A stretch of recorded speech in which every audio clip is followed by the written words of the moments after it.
I'ma keep it a bean. Stick to the script, every scene. These from last year, but they clean. Say to say, I'ma take something else, but it's winning team. Charlie Sheen, fam gang, the regime. I'm from Potty Green. What's good, Shellitronnn here, the most spoke, no joking. I'm back out again with a brand new video, and today starts off one of the biggest months for this channel. This is the month of April, which is, in short, the month of the NFL draft. This is going to be an exciting month. Starting very soon, I'm going to have videos up every single day talking about different draft prospects, what their skill set is, how they will or maybe will not fit into our scheme, what guys we can and can't get, what guys we should or maybe should not get, and how sometimes best player available does not always fit into best player for our scheme. And I'll get into that a little bit more in detail when I can do those videos. There might be a lot of days where I have double uploads. I'm trying to do over 40 different videos talking about the different draft prospects. And to kick all that off, today we're going to do my 2019 Carolina Panthers Mock Draft 2.0. If you want to see my first one, just put my head right here. Click the eye icon. So without any further ado, let's go down to PIP and get down to the draft right here. So here we see the draft net. This is not the draft network site. Hold up, my fault. Wrong tab. Hold up. This is the wrong tab. Here it is. TheDraftNetwork.com. This is my favorite mock draft website. Get right into it. Panthers, TDM predictive board, 7 rounds, manual, normal speed. Let's get right into it right now. Okay. Kyler Murray. Whoa, DK Metcalf went second? Now that's surprising. I thought that it would be Quinnen Williams going second, but he goes 10th to the Broncos. Very interesting. Dwayne Haskins goes 13th to the Dolphins. Hold on, let me go down real quick. Sean Gary, Nick Bosa here. I mean, these aren't bad picks. These aren't terrible picks, honestly. Kind of surprised to see, Dwayne Haskins go 13, but those aren't terrible picks. Chase Winovich going 15th to the Redskins is a very surprising pick. That almost never happens when I do these mock drafts. And actually, honestly, this is way different than any mock draft I've ever done. Usually we have Cleveland available at number 16. This is going to be a much different draft, for the first round at least, than how I usually look at these things. But that's good. I think that's a really good thing, a really good wrinkle in the plans. So right here, since Cleveland's already out, since most of the guys who I would pick in the first round for edge are already gone, this actually opens up, for me, gives me a very solid pickup for what I want to get in the first round without any kind of question at all. Jonah Williams is easily the best pickup right here. And honestly, I probably would have still gotten Jonah no matter who was available still at the DN position, just because with that pickup of Bruce Irvin a couple weeks ago, I think that our options for edge rushers are a little bit more open. We can probably pick an edge rusher in the second round. Now, I know for a long time I've been saying, I've been kind of beating this drum saying, first round, no matter what, you pick up an edge rusher, because the guys in the first round, in the first like 16 picks, are the real culture changers in the draft. There's going to be guys, the draft is pretty deep for edge rushers, but there's going to be good guys on the edge in the second round, but not necessarily like culture changing, like day one, big impact kind of players in the second round. I was always saying, first round, pick up edge no matter what. But with Bruce Irvin, a guy who can play the 3-4 linebacker or have his hand in the dirt as a defensive end, I think it opens up our options a little bit. And I think that Jonah Williams, you can't pass on him at OT number 16. Now, second round, I think the pick is to go with an edge rusher. I can't think of, let me see, corner. Rock Ya-Sin being available in the second round maybe won't happen. I don't see that happening at all, honestly. And for some reason, I don't know if I want to make this draft more realistic. I think I'll make this a little bit harder on myself. And I don't think that Rock Ya-Sin will be available in the second round, so I'm not going to pick him up. I don't want to make this unrealistic, so I'm going to handicap myself. Rock Ya-Sin is available here, and if he was available in the second round, I would pick him up. I really would. But to keep this a little bit more realistic, I'm going to handicap myself and not pick him up here just because I want to keep this as real as possible. So second round, there are guys on the edge. I really am, thinking edge should be the pickup here. I like both Christian Miller and Jalen Ferguson. Both have some really good intangibles. I think Jalen Ferguson's a really strong guy, really quick hands. His write-ups have been, pretty universally really good, strong, kind of fast, still at the point of attack. Has good run defense, can set the edge really well, very mentally tough. I would probably pick Christian Miller above Jalen Ferguson. For me, I just like the stronger competition that Christian Miller faced in the SEC over LA Tech. I think they're in the Conference USA, right? CUSA? Yeah, they're in CUSA. I mean, Jalen Ferguson, 6'5", 269. That's some good size. Christian Miller is 6'3", 240. So, I mean, kind of smaller. Not really good enough to play, or not athletic enough to play in a 2-point stance. But be 100% real with you, I might actually pick up Juan Thornhill right here from UVA. I really like Juan Thornhill. He's very cerebral. Not exactly the fastest kind of guy, but he has range. He's also played a little bit of the nickel. I think he actually got switched to the safety this year. And I really do think that he can fit in really, really well with our scheme. Juan Thornhill here playing free safety for us. In a situation where the edge, I can see Polite or even Zach Allen still being available in the 3rd round. So here I do pick up a guy who I know will not be here in the 3rd round and roll the dice on the edge rusher because the top 5-6 guys aren't going to be there anymore. And I think this is the best pick right here. I think Juan Thornhill is the best pick in the 2nd round. And I'm going to keep the marker on edge just to see who's here and who's gone. Give a quick little peek at my picks so far. Jonah Williams, Juan Thornhill. Keep that in mind as we keep moving forward. We're on pick 61. Our pick's coming up really soon. Alright, here we are in the 3rd round. What are our options? It looks like me rolling the dice really did pay off here because Christian Miller, Polite, and Zach Allen are all still available here. And I'm going to pick Christian Miller. This is actually a really, really good pickup here. He has good pass rush moves. He's good in the run defense. It says tight ends get eaten up alive by him. So I really do like what we can do here. And having him out on the edge, either in a 4-3 or having him in a 3-4 with Marquise Haynes or maybe even Bruce Irvin on his side, depending on what side they play, I can really see Christian Miller being a really, really good addition to the team. And I'm really glad I rolled the dice there. And I got Juan Thornhill in the 2nd. And Christian Miller being here still was a win for us. Now, we do have pick number 100, so we have another pick coming up very, very quickly. I might pick up a corner, but I might see what we can do here. Hopefully, if Jawan Williams is still available, that's a very, very quick add for us. Although I will say that, honestly, there's a guy who will probably be available in the 4th round that I might like better than Michael Jackson. Oh, well, Jawan just got picked by the Redskins, so I'm thinking that I roll the dice here one more time because I like Michael Jackson, but not for our team.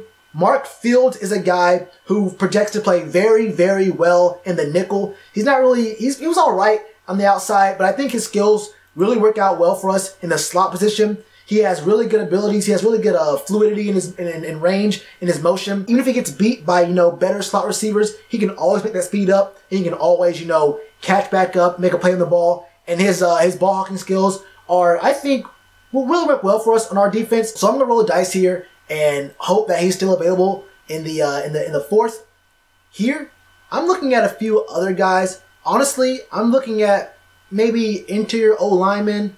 Let's see who's available here. I do like Nate Davis. I think Nate Davis is a good player. I know I picked him in my first mock draft, and I said it was mainly because he was from Charlotte and whatnot. But it looks like to me that Nate Davis, the more I look into him, he has a lot of really good talents that I like a lot in a interior O lineman, and he'd be very coachable. He's not going to be a guy who starts this season, but, he may be a good piece to look forward to after, in year 2, year 3. And with us having Darrell Williams on the team right now, it's not 100% sure what kind of role he's going to have. Is he going to play left guard? Will he actually be on the tackle position? What side will he be on? And even though he's on a 1-year prove-it deal with the, I guess, implied notion that if he does prove it, has a good year this year, we will pay him to put the bag on him. That's not really set in stone or promised, really. And it may be a good business move, potentially, to have him play this year out and have a good year. And if we pick the right players, we can have 4, maybe 5 guys on the line with really,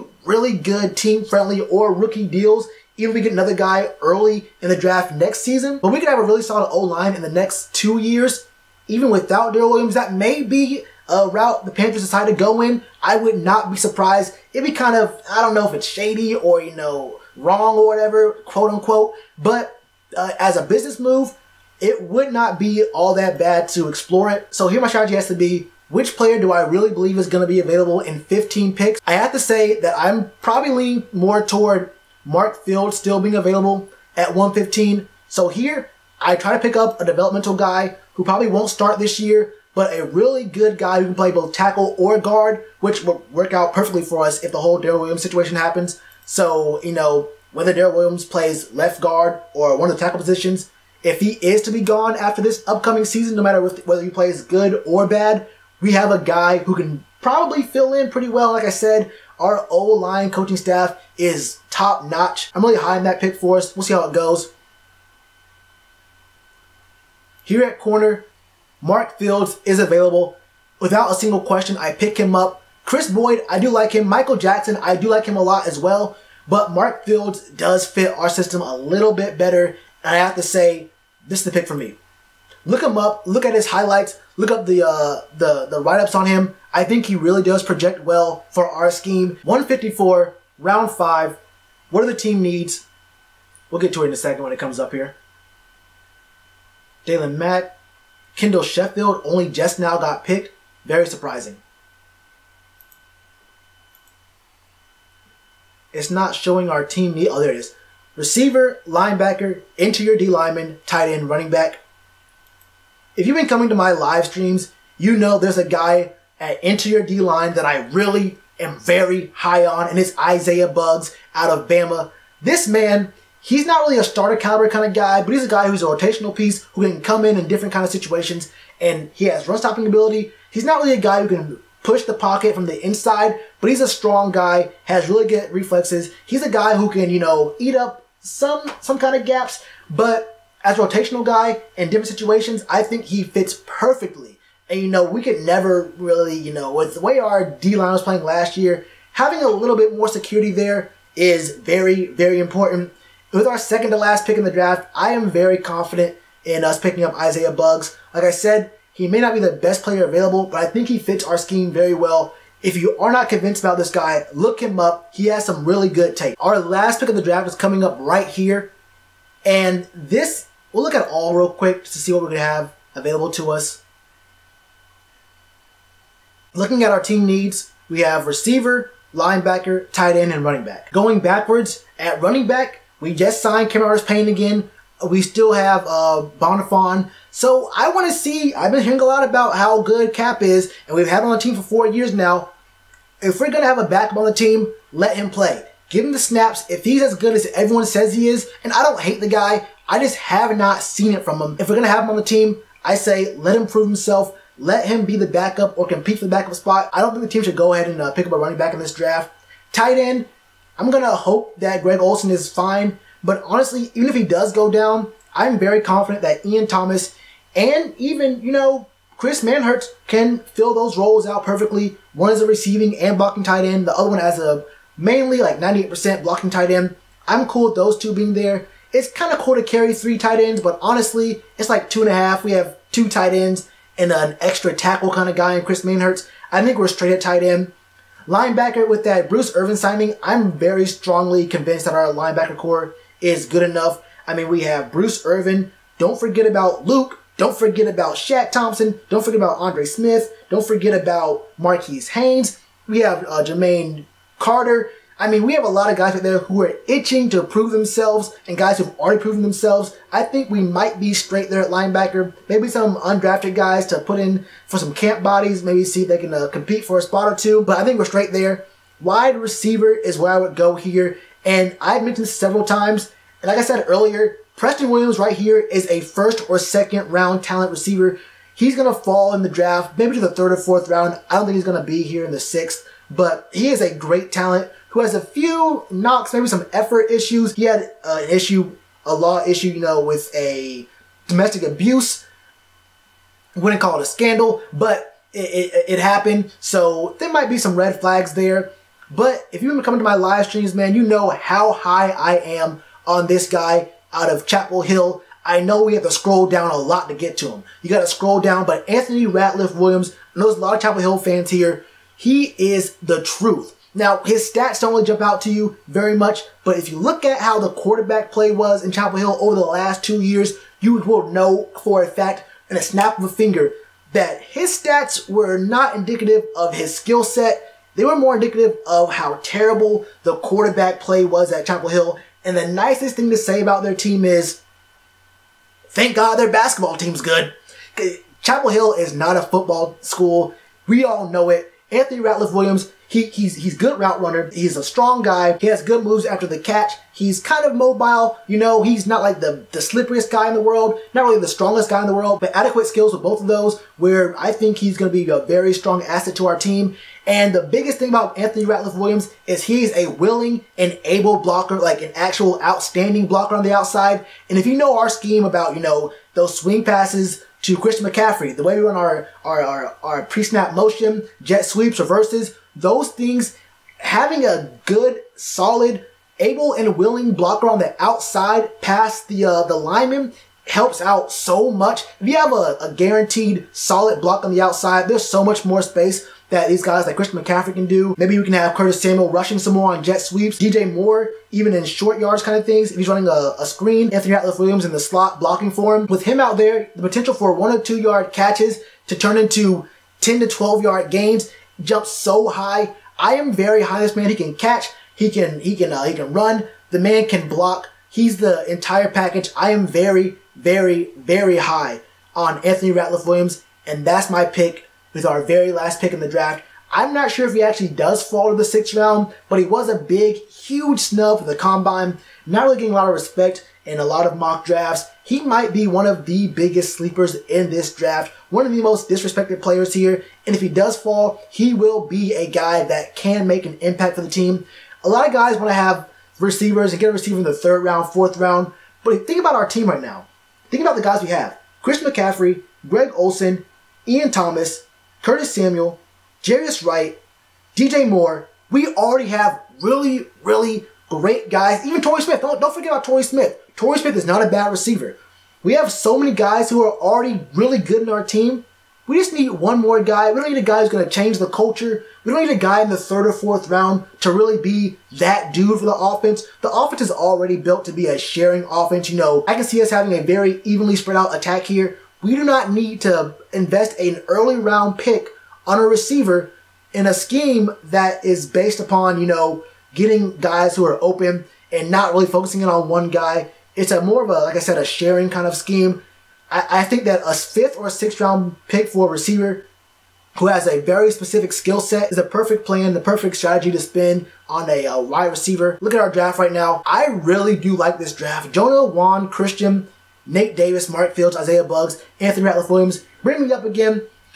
Is this a good draft? What are you guys' thoughts on this draft, man? I think I did a pretty good job. I think I addressed all of our needs in the right spots where we needed to. Best player available at some points and best player available for our scheme at all positions. But let me know what y'all think in the comments below. And like I said, this month of April is going to be a big one. So if you're not already subscribed, please hit that subscribe button. Hit that bell for notifications, man, because this is going to be a wild, wild month. You're going to want to be plugged in. And you already know what to do with that like button. Cheers to you, appreciate the chance. Been told y'all I been the man. Been told y'all I had the gift. Tell a friend to tell a friend. Real ones gonna recommend. Count this as another win.